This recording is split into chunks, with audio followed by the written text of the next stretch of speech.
이제 우리 하나님 말씀은 창세기 19장 1절부터 11절까지 말씀입니다. 오늘도 다 자리에서 일어나셔서 창세기 19장 1절부터 11절까지 말씀을 돌아가면서 읽도록 하겠습니다. 1절 제가 먼저 읽습니다.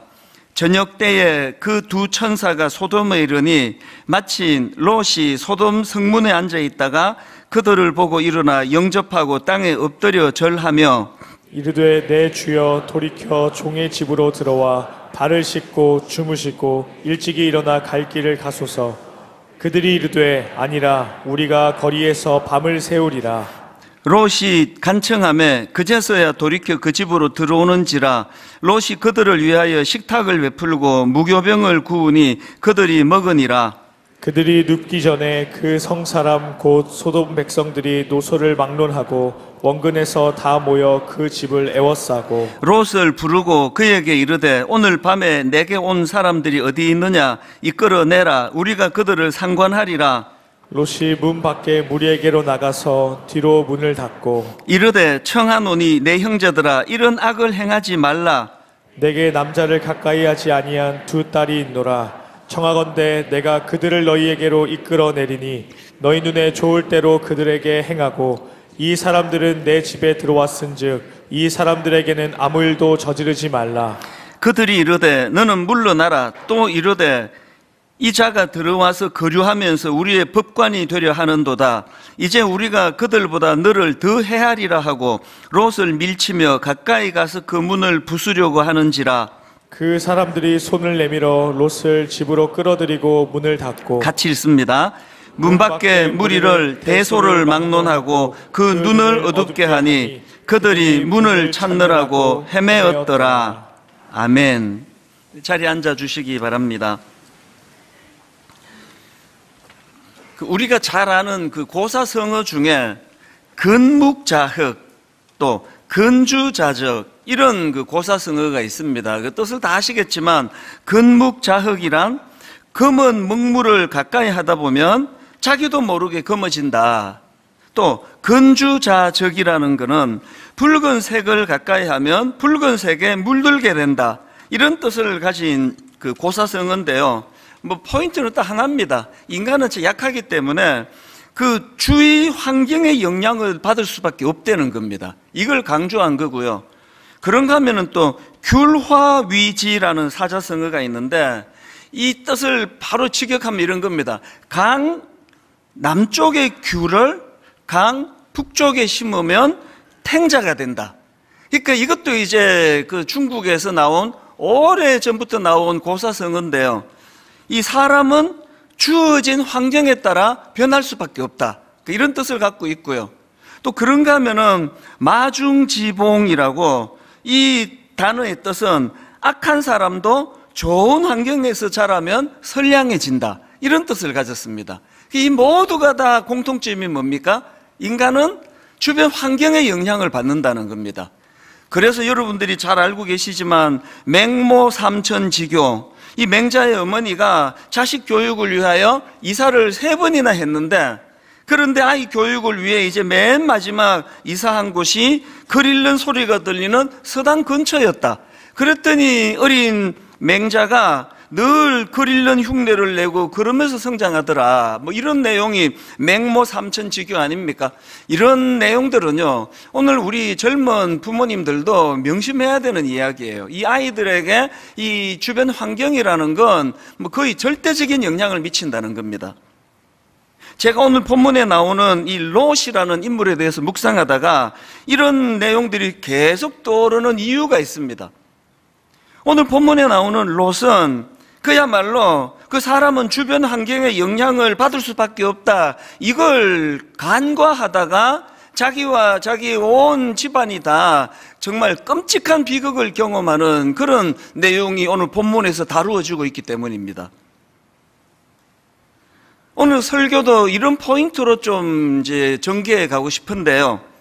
오늘 본문에 보면은 두 천사가 소돔을 방문하는데 이를 본 롯이 이제 그들을 자기 집으로 초대합니다. 그 내용이 본문 창세기 19장 2절 3절에 있습니다. 이르되 내 주여 돌이켜 종의 집으로 들어와 발을 씻고 주무시고 일찍 일어나 갈 길을 가소서. 그들이 이르되 아니라 우리가 거리에서 밤을 새우리라. 그랬더니 3절 롯이 간청하매 그제서야 돌이켜 그 집으로 들어오는지라. 여기 나오는 롯이 간청하매 이 뉘앙스를 한번 상상을 해보세요. 지금 롯 입장에서 낯선 사람들이 그 타락한 소돔의 거리에서 밤을 새우는 일은 이게 얼마나 위험한지를 너무 잘 알기 때문에 이걸 뭐 드라마로 만약에 본다면은 막 깜짝 놀라면서 이런 말을 했을 것 같아요. 그러시면 큰일 납니다. 아니 어떻게 거기에 거리에서 밤을 새우시다니요. 이렇게 강청을 했기 때문에 이제 롯의 집으로 들어갔는데요, 그야말로 뭐 기가 막힌 일이 그 밤에 일어났습니다. 4절 5절입니다. 그들이 눕기 전에 그 성사람 곧 소돔 백성들이 노소를 막론하고 원건에서 다 모여 그 집을 에워싸고 롯을 부르고 그에게 이르되 오늘 밤에 내게 온 사람들이 어디 있느냐 이끌어내라. 우리가 그들을 상관하리라. 여기 나오는 그들을 상관하리라, 이걸 NIV 성경으로 보니까 sex with them 이렇게 돼 있더라고요. 그러니까 지금 이 소돔 사람들은 지나가는 나그네가 지금 이 지역으로 왔다는 그 소문을 듣고는 거기를 지금 찾아가서 뭘 요구하는 겁니까? 끌어내라. 우리가 그들을 이제 성폭행하겠다는 거예요. 그래서 여러분, 이 소돔의 그 당시에 이 성적인 타락이라는 거는요, 우리 수준에서 생각하면 안 되는 내용이에요. 이게 뭐, 그래서 여러분 다 아시겠지만, 이 수간 혹은 남색 이런 뜻을 가진 그 사드미라는 단어가 있는데, 이 끔찍한 단어가요, 이 스펠링이 이렇습니다. SODOMY. 그러니까 이 수간, 남색 이런 뜻을 가진 영어 단어가 어디서 나왔느냐? 오늘 본문의 소돔에서 이 유래가 됐다는 거예요. 이 정도로 지금 이 소돔에서는 동성애와 이 성적인 타락이 극에 달해 있던 그런 상황입니다.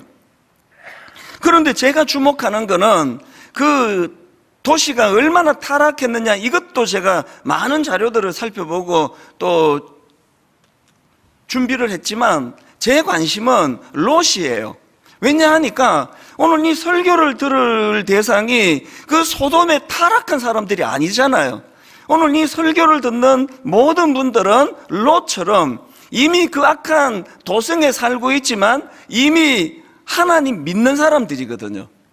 그런데 제가 이런 관점에서 이 롯을 가만히 들여다보고 묵상을 하고 자료를 보니까 이게 기가 막히는 게 뭐냐? 그 타락한 도시 소돔에 살던 우리로 치면 그 예수 믿는 하나님의 사람이라는 이 롯이 얼마나 그 타락한 그 도시에 영향력 아래 놓여 있었는지, 뭐 이 롯이요 완전히 타락한 건 또 아니에요. 그 소돔 사람과 좀 구별된 다른 점이 있긴 합니다. 그게 바로 7절에 나옵니다. 이르되 롯이 이렇게 말합니다. 이르되 청하노니 내 형제들아 이런 악을 행하지 말라. 그러니까 이런 건 타락한 그 롯 사람들과의 차별성이라고 한다면, 그 다음 8절에서 대안으로 내놓는 이 롯의 대안이 기가 막히는 이야기예요. 8절입니다. 내게 남자를 가까이 하지 아니한 두 딸이 있노라. 청하건대 내가 그들을 너희에게로 이끌어내리니 너희 눈에 좋을 대로 그들에게 행하고, 이 사람들은 내 집에 들어왔은즉 이 사람들에게는 아무 일도 저지르지 말라. 그러니까 지금 이 롯이 그 타락한 사람들의 악한 영향을 어떻게 받고 있습니까? 조금 나아요. 강제로 하는 건 나쁜 거다. 강제로 하면 안 된다. 손님이다. 이건 그 시대 악한 사람과 조금 다른데요. 뭐가 같습니까?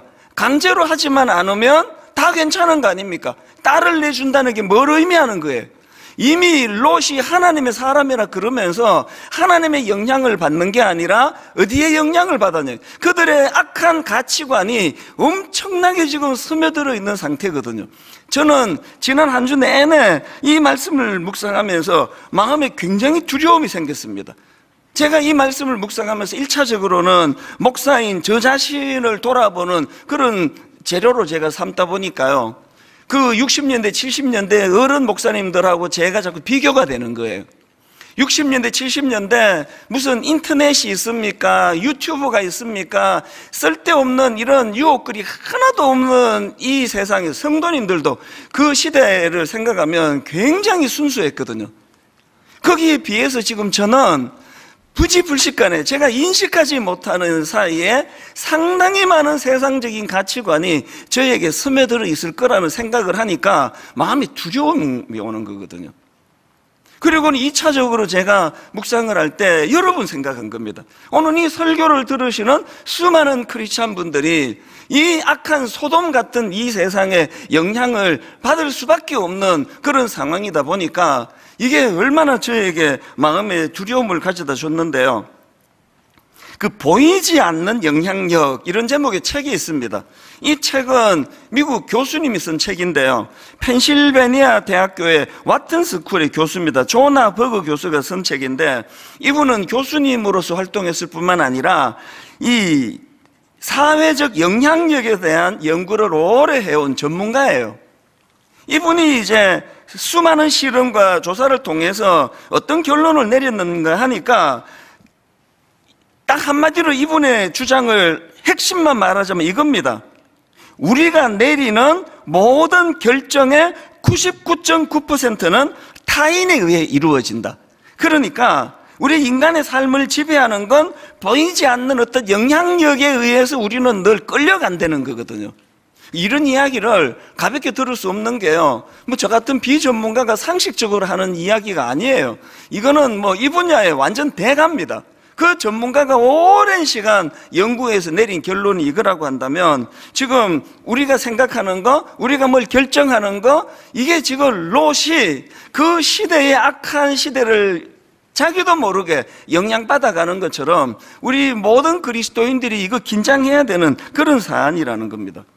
그래서 이게 서두에 말씀드렸던 근묵자흑, 건주자적, 그럼 나는 그런데 영향 안 받아요, 이런 말이 제일 어리석은 거예요. 예전에 제가 한번 이 자리에서 설교하다가 그 설교 들으시는 성도님들에게 이런 질문을 드린 적이 있습니다. 제 성경책 이렇게 들면서, 여러분, 목사인 제가 이 성경책의 영향을 더 받겠습니까?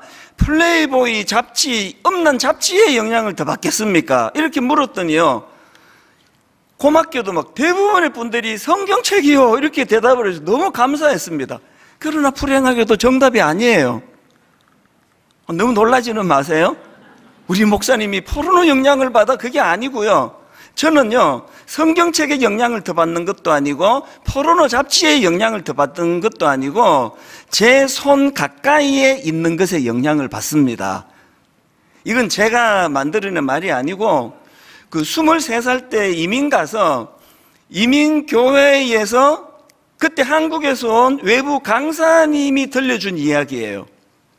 양은순 교수님이라고, 그 당시로 이제 이 가정생활 세미나의 이제 대가였어요. 이분이 이제 이민교회에 초대가 되어 오셨는데, 제가 출석하는 교회에서 이제 3일간 집회를 하는데, 이분이 던져준 굉장히 많은 여러 가지 유익한 말이 있지만 20대니까요. 저에게 가장 강력하게 영향을 미쳤던 게 이 말이에요.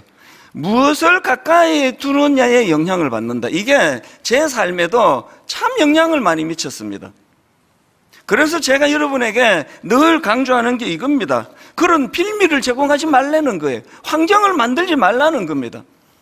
그럼 뭐하러 자꾸 이성 초등학교 동창을 자꾸 만나느냐고요. 그 왜 쓸데없는 그런 가심은 그게 다 빌미를 제공하는 거예요.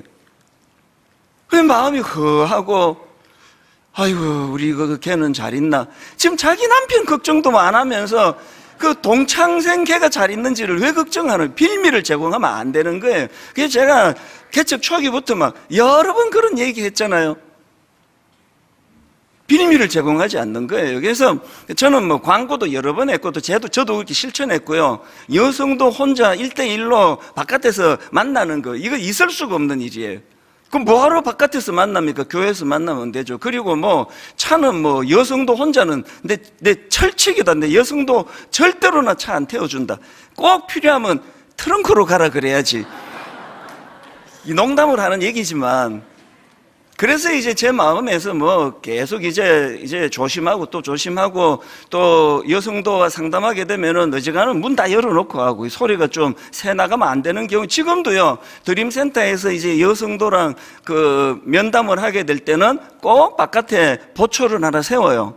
그거는 상대방을 못 믿어서가 아니에요. 그런 비밀을 만들지 말자는 거예요. 어떤 상황 속에서도 늘 우리는 이 악한 세상의 영향을 받을 수밖에 없는 약한 존재라는 걸 인식하자는 겁니다. 그래서 하도 이제 이런 이야기를 많이 했더니 그 순장님 한 분이 이제 순장반에서 막 그런 얘기 했더니 막 이제 화가 나가지고, 목사님 우리도 눈 높습니다. 그래가지고 제가 그때 엄청 제가 위로를 받았죠. 아, 하나님이 이미 다 조치를 취해 주셨구나. 뭐 특별히 애쓰지 않아도 하나님이 모든 이 남성적인 매력을 거두어 가셔서 이제 내가 좀 안심해도 되겠다. 이제 그 이후로요, 잘생긴 목사들을 보면 그렇게 불쌍해요. 분당 우리 교회에서는 뭐 어떤 말씀을 전하든지 말씀밖에는 지금 신경 안 쓰이니까 그러니까 참 좋은 거 아닙니까? 그게 좀 잘생긴 목사님들 보면은 아이고 얼마나 애써야 되겠냐고. 아, 근데 여러 번 이런 이야기도 계속 웃어주시는 여러분께 진심으로 감사합니다. 이건 저를 위한 다짐으로 자꾸 반복해서 하는 이야기예요. 뭘 얘기하고 싶은 겁니까? 여러분, 고린도전서 6장 18절에 보면은요, 굉장히 중요한 지침이 하나 나와요. 자, 보세요. 음행을 피하라. 사람이 범하는 죄마다 몸 밖에 있거니와 음행하는 자는 자기 몸의 죄를 범하느니라. 뭐 폭행을 저지르고 막 사기를 치고 이것도 다 악하지만 이 성적인 죄는 차원이 다른 죄라는 거예요. 그래서 이게 훨씬 더 심각한 사안인데 뭐라고 우리에게 조언을 하시는가 하니까 음행을 피하라. 이걸 영어 성경 NIV로 보니까 flee라는 단어를 쓰더라고요. 이 flee라는 단어는 달아나다, 도망가다 이런 뜻이에요. 그게 무슨 뜻입니까? 성적인 문제 앞에서는 뭐 대처하고 뭐가 없어요. 도망가고 보는 거예요. 굉장히 이거를 잘한 사람이 요셉 아닙니까? 뭐 아줌마 왜 나한테 이런 짓을 하려고 그래요? 아줌마 나이가 몇 살인데 어린 나를 갖고 해보겠다고 그러는 거 없어요. 그냥 막 엎어서 제끼고 도망가는 겁니다. 이게 우리에게 주는 지침이고 제가 갖고 있는 지침이에요. 그래서 여러분, 사랑하는 아내 말고 남편 말고 더 이상의 깊은 교제가 왜 필요하냐고요. 누군가라도 그 남자 동창생 만나고 여자 동창생 만나고 뭐 대화하고 그러면 그때부터 아내와 그 사람이 자꾸 비교의 대상이 돼요. 이게 굉장히 위험한 거거든요. 온 세상에 이성은 아내 한 사람밖에 없으면 가정이 행복해져요. 비교할 게 없잖아요. 그리고 나이가 들어갈수록 저는 이거 진심인데요, 저는 진짜 제 아내에게 잘 보이고 싶어요. 얼마나 잘 보이고 싶은지 모릅니다. 유일한 이성인데 내가 이 사람에게 잘 보이고 싶어가지고 막 얼마나 내가 아양도 떨고 애교도 떨고 막 잘 보이고 싶어요. 저는 솔직히 우리 애들보다 제 아내에게 관심이 훨씬 많습니다. 지들은 또 지들 배우자 만나가지고 뭐 어떻게 또 살겠죠 뭐. 창조 질서라는 건요, 성경 말씀을 간과하지 않는 거예요. 피하라 그러잖아요. 도망가라 그러잖아요. 그 빌미를 만들지 말라고 그러는 거예요. 오늘 예배에 은혜 받으시고 모든 그 동창들 뭐 카톡 다 탈퇴하세요. 다 탈퇴하시고 외로우면 아내를 더 사랑하고 남편을 더 사랑하고 더 잘해주고, 그래서 이 창조 질서 안에서 우리가 이 문제를 해결해 가야 된다. 바로 그 얘기입니다. 이 내용을 바탕에 담고요, 이 롯이 참 어리석은 게 두 가지 모습이 있습니다. 그가 이렇게 변질될 수밖에 없는 건 그의 어리석은 두 모습 때문인데요. 첫 번째로 롯이 가진 어리석음이 뭐냐? 출발이 이 세상적인 기준으로 선택한 어리석음을 범했다는 겁니다. 이게 무슨 말씀이냐? 자, 창세기 13장 8절 9절입니다. 아브라함이 롯에게 이르되 우리는 한 친족이라 나나 너나 내 목자나 내 목자나 서로 다투게 하지 말자. 내 앞에 온 땅이 있지 아니하냐? 나를 떠나가라. 내가 좌하면 나는 우하고 내가 우하면 나는 좌하리라. 아니 삼촌 아브라함의 이런 고마운 제안이 있자마자 바로 그 다음 10절에서 접속사를 한번 보세요. 이에 막 바로 반응하는 거예요. 이에 롯이 눈을 들어 요단 지역을 본즉 소알까지 온 땅에 물이 넉넉하니 여호와께서 소돔과 고모라를 멸하시기 전이었으므로 여호와의 동산 같고 애굽 땅과 같았더라. 이에 그 지금 고마운 제안이 있자마자 막 생각할 겨를도 없습니다. 막 너무너무 눈에 보기에 좋은 비옥한 땅을 나 이거 할 거야. 그래서 실제로요, 영어 성경으로 보면은 이게 그냥 한번 쓱 보다가 발견한 게 아니에요. 지속적으로 지금 그 길을 바라보고 있었다는 그런 뉘앙스의 번역으로 영어 성경들이 그렇게 다 번역하고 있는 거거든요. 뭘 의미합니까? 출발이 잘못된 거거든요. 눈으로 보기에 좋은 것.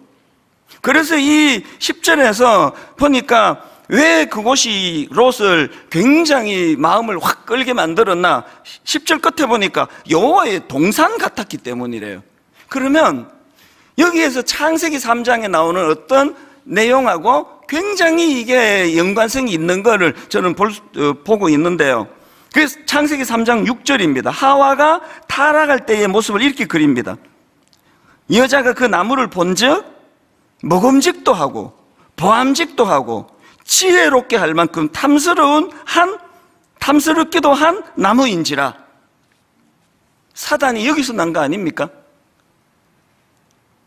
저는 이 본문의 롯의 그 눈으로 보기에 좋아서 선택한 그 모습하고 하와가 보암직도 하고 먹음직도 하고 지혜롭게 할 만큼 탐스럽기도 한, 그래서 선악과를 따먹은, 이게 굉장히 연관성이 있다고 보고 이 둘을 묶어주는 경고의 말씀을 저는 발견을 했습니다. 요한일서 2장 16절이요. 이는 세상에 있는 모든 것이 육신의 정욕과 그 다음에 안목의 정욕과 이생의 자랑이니 다 아버지께로부터 온 것이 아니요 세상으로부터 온 것이라. 이 롯의 첫 출발이 잘못된 거예요. 아버지께로부터 온 것을 찾지 못하고 세상으로부터 온 것, 먹음직스럽고 보암직스럽고 내 마음의 어떤 그 탐심을 채워주는 이걸로 결정을 한 게 롯의 잘못이고, 더 큰 잘못이 뭐냐? 게다가 롯이 진짜 잘못한 건 뭐냐? 하나님께 여쭙지 않았다는 거예요. 그 사실에 대해서. 자, 창세기 13장 10절을 다시 한번 보세요. 이에 롯이 눈을 들어 요단 지역을 본즉, 이 구절하고요, 눈을 들어 요단 지역을 본즉, 요거를 머리에 좀 담아 두시고요, 똑같은 상황에 직면한 아브라함을 한번 보시기 바랍니다. 유사점이 많습니다. 아브라함의 모습입니다. 14절부터입니다.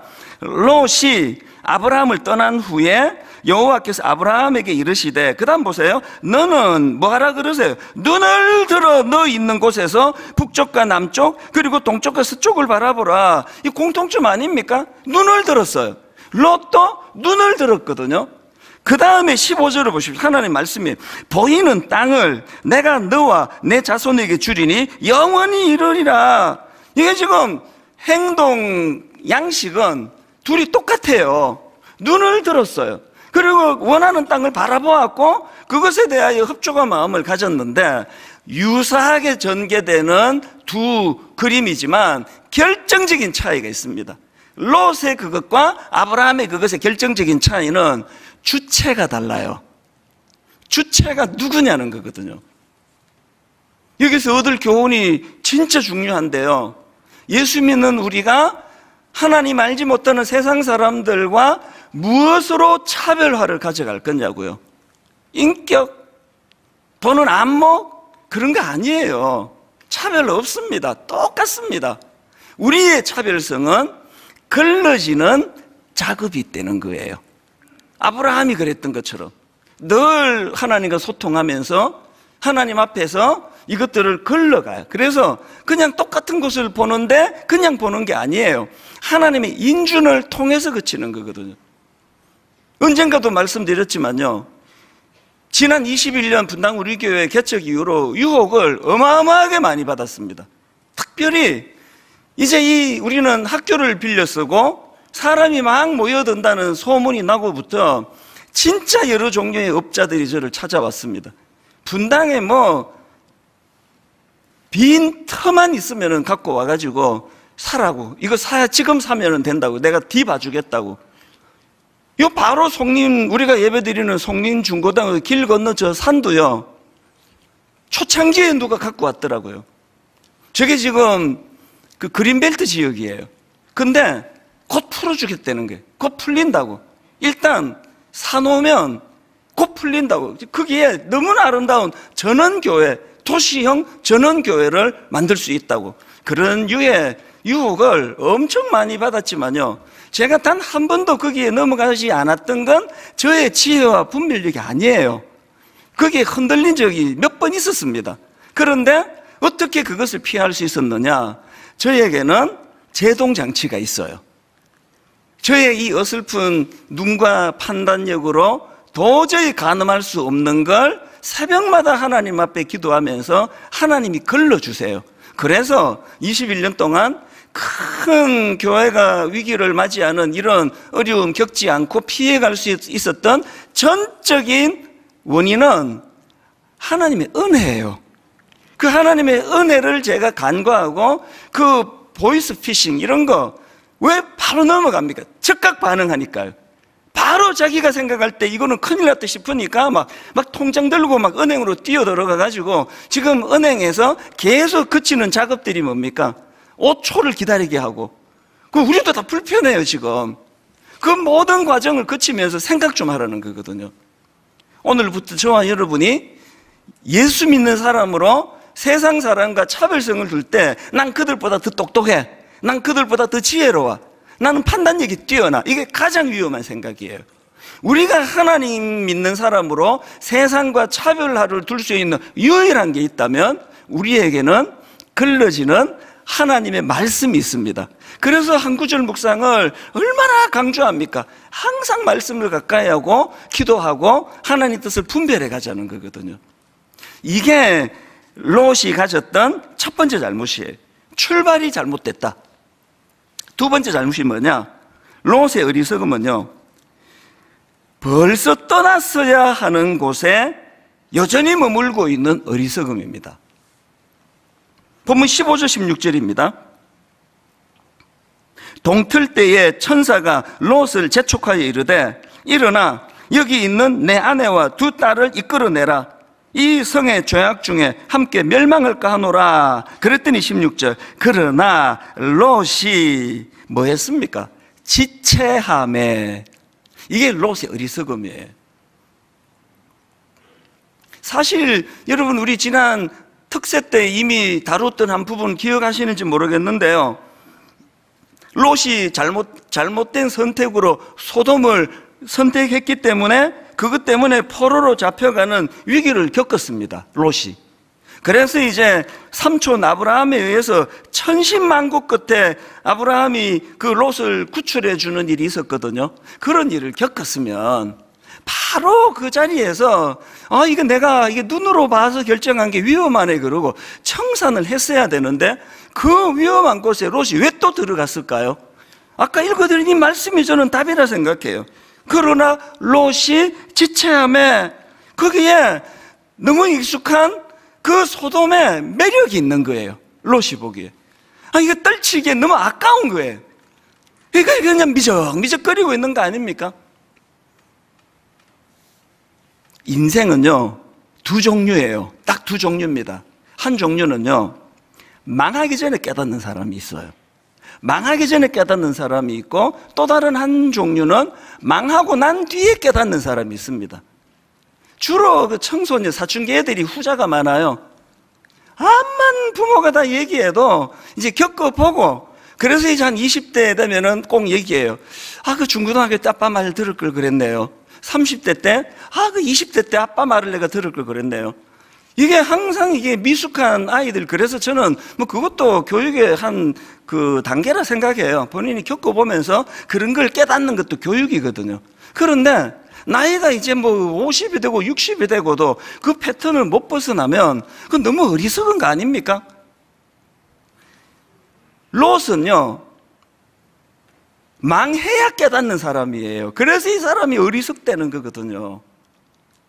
오늘 하나님이 여러분 여기 다 예배자로 불러 모아주시고는 이거 설날이고 뭐고 그냥 여러분한테 내가 이거 주님께 받은 말씀을 전해야 되기 때문에 저에게 설날이 어디 있습니까? 계속 설교 준비하고 이렇게 해가지고 여러분에게 지금 전하면은 여러분들은 이런 설교를 들으면서 거의 다 흘려보내요. 야, 말은 그럴 듯한데 그렇다고 내가 롯을 소돔 어떻게 떠나. 그래서 하나님이 여러분에게 베푸시는 자비하심은요, 망하기 전에 깨달으라는 거거든요. 그 대가 지불하고 깨달으면 힘들다. 그 둘째 아들이 갖고 있는 어리석음도 그거 아닙니까? 그 아버지 유산 다 챙겨가가지고 허랑방탕하게 다 써봐야, 그때 내가 아버지 말씀 들을 걸. 이런 패턴은 곤란하다는 거예요. 이런 면에서 저는 오늘 저와 여러분 모두가 다 하나님 앞에서 이 롯을 통해서 우리는 망하고 난 후에 눈물 흘리며 깨닫는 길이 아니라 망하기 전에 깨닫는 길을 택하게 되기를 바랍니다. 여기까지가 이 롯을 통해서 우리가 얻을 교훈이라고 한다면, 이제 시선을 이제 악한 소돔 사람에게로 돌려서 거기서 교훈을 하나 또 얻어보려고 합니다. 자, 오늘 본문 4절과 5절을 다시 한번 보십시오. 그들이 눕기 전에 이 성사람 곧 소돔 백성들이 노소를 막론하고 원건에서 다 모여 그 집을 에워싸고 롯을 부르고 그에게 이르되 오늘 밤에 내게 온 사람들이 어디 있느냐 이끌어내라. 우리가 그들을 상관하리라. 지금 나이 든 사람이나 젊은 사람이나 할 것 없이 막 몰려들어가지고 누군지도 몰라요. 하여튼 끌어내라. 그들을 성폭행하겠다. 이걸 제가 묵상하다가 진짜 중요한 근원적인 문제를 하나 발견했습니다. 지금 이 소돔 사람들이 행하는 그 악한 행동이 어떻게 그 지경까지 갔느냐, 그 출발점이 뭔지 아십니까? 이 소돔 사람들에게 있어서 그 나그네가 누군지에 대한 관심이 하나도 없는 거예요. 그러면 남자면 어떻고 여자면 어떻고 나이가 들었으면 어떻고 젊으면 어떻냐는 거예요. 내 쾌락을 위한 도구인데 오늘 뭘 제가 발견했다고요? 우리가 범하는 대인관계에서의 모든 악의 출발은 그 존재의 귀함, 그 존재가 어떤 형태든지 간에 그는 하나님의 형상을 닮은 존귀한 사람이라는 것을 간과할 때 일어나는 일이라는 겁니다. 미국의 애들러 대학교 심리학과 교수입니다. 김은하 교수라는 한국분인데요. 이분이 쓴 생활 속의 심리학이라는 그 책의 내용을 보면은 그 인격 장애 중에서 소시오패스에 대해서 설명하는 부분이 나와요. 그 소시오패스 다 아시잖아요. 이 소시오패스라는 거는 자기 성공을 위해서는 수단과 방법을 가리지 않고 나쁜 짓을 저지르면서도 그에 대하여 양심의 가책을 못 느끼는 사람이 그게 소시오패스예요. 그런데 그 책에 보니까요, 이 소시오패스의 특징을 쭉 이제 여러 가지를 열거하는 그걸 저는 이제 인터넷으로 보게 됐는데 제가 굉장히 주목하는 게 하나 있었습니다. 소시오패스의 특징들이 쫙 열거가 되는데 맨 앞에 나오는 한 대목이 이거예요. 자기 성공을 위해 타인을 이용하고 거짓말을 일삼지만 양심의 가책을 느끼지 않는다. 이게 소시오패스래요. 그러니까 상대방이 누군지에 대한 관심이 없습니다. 내 성공을 위하여 이용물일 뿐이에요. 아까 말씀드렸던 보이스피싱, 이런 사람들이 얼마나 악합니까? 거기에 당해가지고 몇 천만 원 잃고 이것 때문에 절망하고 자살하고 이 모든 게 하나도 관심이 없습니다. 돈만 빼먹으면 되는 거 아닙니까? 그리고 여러분 아시는 가스라이팅, 그루밍, 이 전부 다 악한 게 뭐예요? 그 어린 청소년들, 분별하기 어려운 애들에게 다가가가지고 온갖 달콤한 걸로 걔 마음을 빼앗아 갖고는 이것들이 원하는 건 그 어린아이의 영혼을 죽여버리는 거잖아요. 성적으로 유린하는 거. 이런 의도를 가지고 접근하기 때문에 이게 굉장히 악한 짓이에요. 소돔 사람들이 나그네 둘을 끌어내라고 할 때 그 존재가 누군지 관심이 하나도 없었다는 거. 근데 쾌락만 채우면 되는 거지. 오늘 여러분, 우리가 이 악한 소돔 같은 세상에서 이 악한 세상에 물들지 않으시려면 출발을 달리해야 돼요. 우리는 누구를 대하든지 간에 그가 하나님의 형상을 닮은 너무나 존귀한 한 존재라는 사실을 인정해 주는 것. 그랬을 때 거기에서는 이런 타락이 있을 수가 없습니다. 새해에 저는 분당 우리 교회가 환대의 집이 되기를 원해요. 그래서 여러분, 마태복음 5장 27절에 보면요, 예수님의 굉장히 중요한 지침이 하나 나옵니다. 또 간음하지 말라 하였다는 것을 너희가 들었으나 나는 너희에게 이르노니 음욕을 품고 여자를 보는 자마다 마음에 이미 간음하였느니라. 제가 어릴 때는요, 예수님이 너무하신다. 내가 나쁜 짓 한 것도 아니고 그 생각만 했는데 왜 이게 똑같다 그러느냐, 이건 너무 과하시다 그랬는데요, 이번에 제가 이거를 묵상하면서 이 말씀을 주시는 더 본질적인 의미를 깨닫게 된 거예요. 주님이 여기서 주시고자 하시는 메시지가 뭡니까? 그 여성을 하나님의 형상을 닮은 존귀한 영혼으로 보고 그 존재를 귀하게 보지 않는 그 모든 행위는 다 악한 거예요.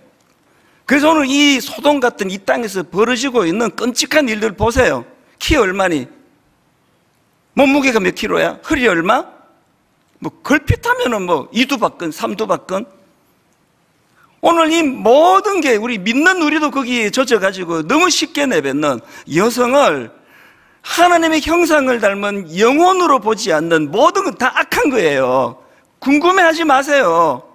저 사람 키가 얼마인지 왜 궁금하냐고요. 왜 허리가 잘록해야만 그게 가치가 있는 존재냐고요. 저는 TV에서 요즘 한창 이제 아이돌이라고 하는 젊은 여성들이 나와가지고 춤추는 거 볼 때마다 좀 마음이 힘들어요. 온통 그 어린애를 상품으로 만들어가지고 여기에 우리들이 놀아나고 있는 거 아닙니까? 분당 우리 교회가 환대의 집이 되기 위해서는 이 교회를 찾아오는 그 사람이 나그네건, 오늘 여기 첫날 처음 온 사람이건, 오래 교회에 헌신했던 사람이건, 그 사람이 목사건 담임 목사건, 이런 걸로서 차별하지 않고 그 어떤 사람도 너무나 하나님의 형상을 닮은 존귀한 사람이라고 그렇게 대우하고 기뻐 환영하고 그 존재를 인정하고, 제가 청소년 사역할 때 너무나 바랐던 게 이거예요. 우리 아이들이 엿새 동안 그 성적 암기 테스트 하듯이 이런 걸로 줄 세우는 교육 앞에 주눅 들어있는 아이들, 외모가 아름답지 않은 것 때문에 날마다 무시당하는 이런 애들이 내가 지도하는 부서에 오면은 이런 것들로부터 자유하면서 교회는 이런 걸로 사람을 차별하지 않고 이런 걸로 사람을 더 편애하고 이런 일이 없는 곳이라는 이거를 만드는 게 제 꿈이었거든요. 분당 우리 교회 그렇게 되기 원합니다. 그래서 부탁하는데요, 너무 비싸고 화려한 옷은 그 주중에 입으시고요, 교회 올 때는 안 입으시면 좋겠습니다. 그것 때문에 마음이 상하는 분이 계시기 때문이에요. 어떤 옷을 입었든지 관계없이, 얼마나 많은 세상에서 대단한 일을 하고 있는지 관계없이 교회에서는 그 존재를 귀하게 여겨주는, 그래서 그거를 이용해 먹기 위해 가지고 교회에 들어가지고요, 온갖 그냥 간슬개 다 빼주고는 그렇게 하고는 사기치고 도망가는 이런 정말 비열한 사람들이 교회 안에 잊혀질만 하면 나오는 게 현실이에요. 놀아나시면 안 됩니다. 결론을 저는 이렇게 맺기를 원합니다. 한 가지만 더 살펴보기 원하는데요, 9절 말씀을 보십시오. 악한 것들이 이렇게 말합니다. 그들이 이르되 너는 물러나라. 또 이르되 이 자가 들어와서 거류하면서 우리의 법관이 되려 하는도다. 이제 우리가 그들보다 너를 더 헤아리라 하고 롯을 밀치며 가까이 가서 그 문을 부수려고 하는지라. 저는 이 9절 말씀을요, 우리 시대를 상징적으로 보는 것 같아요. 여러분, 가정을 무너뜨리는 악한 문화를 우리 막을 수 없습니다. 우리 힘으로 그 문을 막을 수가 없다니까요. 누가 이것을 막아주었나? 그 다음 10절 11절이에요. 그 사람들이 손을 내밀어 롯을 집으로 끌어들이고 문을 닫고 문 밖에 무리를 대소를 막론하고 그 눈을 어둡게 하니 그들이 문을 찾느라고 헤매었더라. 여러분, 그 음란하고 악한 이 시대 문화가 우리 가정으로 몰고 들어오는 거 우리는 막을 수 없습니다. 왜? 이거는 우리 영역이 아니에요. 이 하나님의 영역이에요. 하나님이 하실 일입니다. 하나님이 우리 가정을 보호해 주실 것입니다. 아무리 미련하고 우둔한 그런 부모를 할지라도 늘 하나님께 이 아이를 의뢰하고 의지하고 맡겨야 되는 이유가 여기에 있습니다. 그래서 저는 이 말씀을 준비하면서 이 찬양이 마음에 계속 맴돌았습니다. 세상의 유혹 시험이 내게 몰려올 때에 뭘 깨달아야 됩니까? 나의 힘으로 그것들 모두 이길 수 없네. 이거 깨달아야 돼요. 그래서 그 다음 가사를 보니까 거대한 폭풍 가운데 위축된 나의 영혼 어찌할 바를 몰라 헤매이고 있을 때 그때 어떡하라고요? 그 다음 가사가 이렇습니다. 주를 찬양, 손을 들고 찬양. 이게 좀 생뚱맞지 않으세요? 너무너무 당황스러운 그런 공격 앞에, 유혹 앞에 노출이 됐는데 그런 순간에 주님을 집중하래요. 주님을 찬양하래요. 왜? 전쟁은 나에게 속한 것이 아니니, 내가 애써서 막을 수 있는 게 아니니, 전쟁은 하나님께 속한 것이니. 오늘 여러분 이 말씀이 저와 여러분과 저와 여러분의 자녀들과 저와 여러분의 배우자와 저와 여러분의 가정을 지키는데 너무나 놀라운 지침의 말씀이 되기를 주님 이름으로 축원합니다. 하나님 앞에, 하나님 이건 내가 막을 수 없습니다. 우리 아이 사랑하지만 내가 지킬 수 없습니다. 하나님께 맡겨드립니다. 하나님의 영역입니다. 하나님이 인도하여 주시옵소서. 우리 이 마음을 가지고 이 찬양 같이 한번 불러보면 좋겠습니다. 세상의 유혹 시험이 내게 몰려올 때에, 세상의 유혹 시험이 내게 몰려올 때에 나의 힘으론 그것들 모두 이길 수 없네. 이 사실을 깨닫고 거대한 폭풍 가운데 위축된 나의 영혼 어찌할 바를 몰라 헤매이고 있을 때, 여러분 그렇게 혼란스러운 때가 온다면 주를 찬양, 손을 들고 찬양. 전쟁은 나에게 속한 것 아니니 주를 찬양, 손을 들고 찬양. 전쟁은 하나님께 속한 것이니. 우리 2절 가서도 마찬가지입니다. 거짓과 속임수로 가득 찬 세상에서,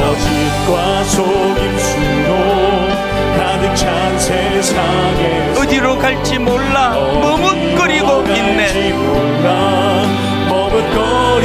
그런 순간마다 공중의 권세 잡은 자, 지금도 우리들을 실패와 절망으로 넘어뜨리려 하네. 여러분 그런 위기가 찾아올 때 반드시 기억하십시오. 주를 찬양, 손을 들고 찬양. 전쟁은 나에게 속한 것 아니니 내가 해결할 수 없어. 주를 찬양, 손을 들고 찬양. 전쟁은 하나님께 속한 것이니. 육안으로 주위를 둘러보면 아무도 없는 듯, 그러나 영적으로 민감하여 믿음의 눈을 들면 보이는 분 대신에 나를 너무나 사랑하시는 그분, 지금도 내 안에서 역사하고 계시는 사망과 어둠의 권세 물리치신 예수님. 위기가 올 때 그 주님을 찬양합니다. 주를 찬양, 손을 들고 찬양. 전쟁은 나에게 속한 것 아니니 우리의 영역이 아닙니다. 주를 찬양, 손을 들고 찬양. 전쟁은 하나님께 속한 것이니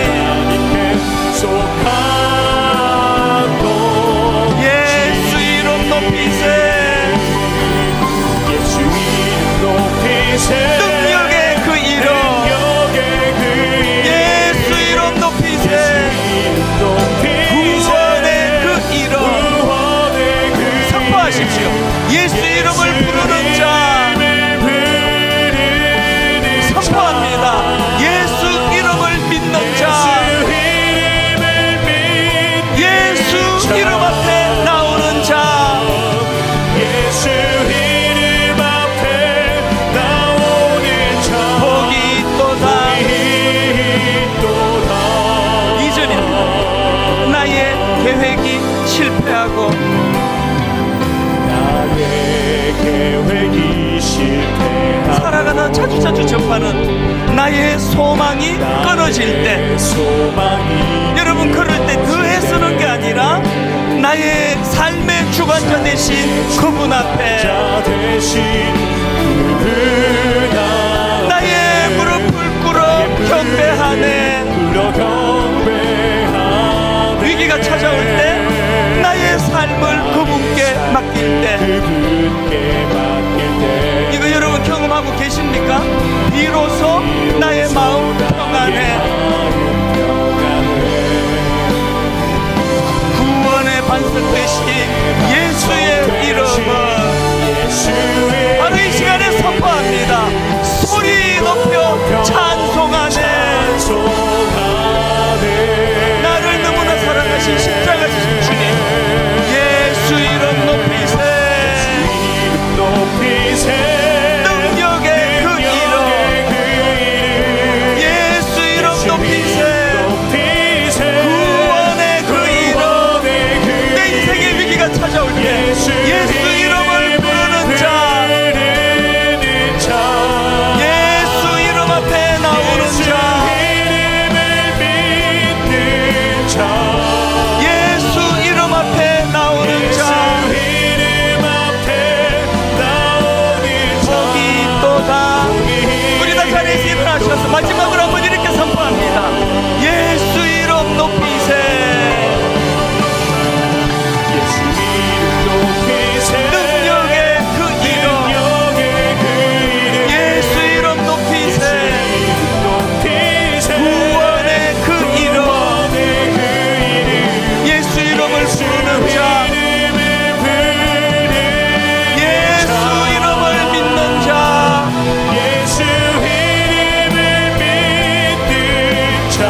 예수 이름 앞에 나오는 자,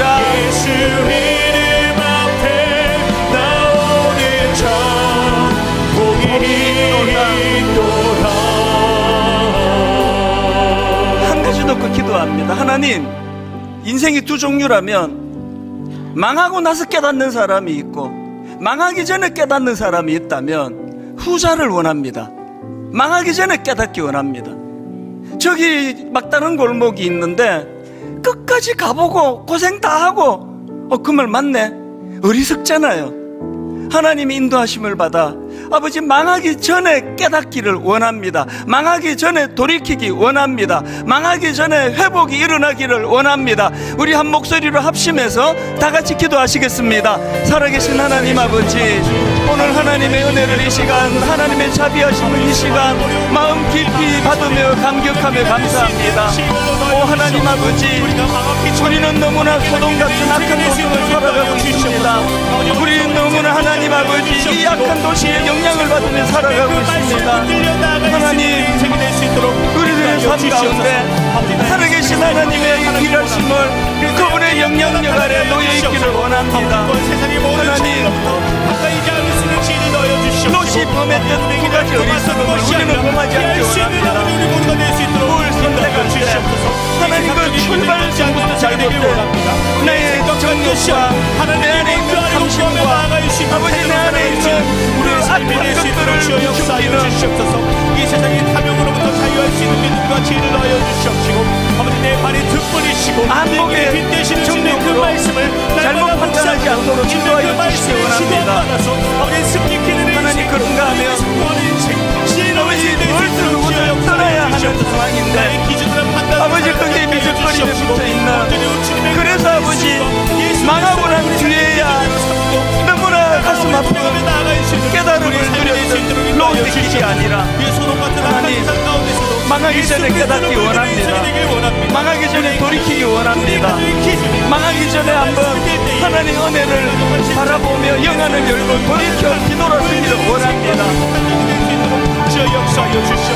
전쟁은 우리의 영역이 아닙니다. 하나님의 영역이죠. 하나님 아버지가 우리의 연약함을 하나님께 온전히 의지하는 승화시키게 하여 주시옵소서. 주님께서 말씀하신 대로 순종하며 믿음의 발걸음을 걷고 나아갈 수 있는 우리 모두가 될 수 있도록 인도하여 주시옵소서. 아버지 또한 온전히 주님의 그 인도하시는 하나님 아버지 주의 말씀의 교정을 받아서 아버지 주님께서 그렇게 되는 우리의 삶이 될 수 있도록 인도하여 주시옵소서. 아버지 또 지혜로운 우리의 삶이 되기를 원합니다.